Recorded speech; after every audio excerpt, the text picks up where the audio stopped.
Dal 2014 al 2020, un settennato probabilmente decisivo per l'Unione Europea, alla luce di momenti politico-amministrativi che non possono non tenere conto del vento di euroscetticismo sempre più forte, dall'Europa del Nord alla Francia fino al Veneto, in considerazione del clamoroso esito del referendum consultivo a favore dell'indipendenza regionale. Se ne è parlato nell'ambito di un forum all'Università di Padova a cura di Veneto Agricoltura attraverso lo sportello Europe Direct Veneto con l'Ateneo Euganeo e la Commissione Europea.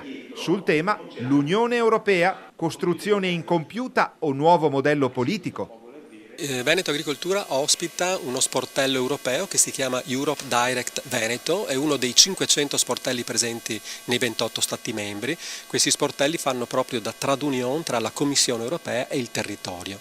E l'attività di questi sportelli, di tutti questi 500 sportelli, è proprio quello di fare informazione sulle opportunità e quelle che sono le politiche dell'Unione Europea.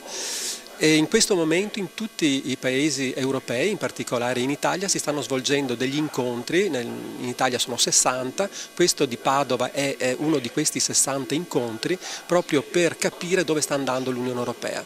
Questa incompiuta, quindi un incontro per capire come si può rendere compiuta questa nostra Unione Europea.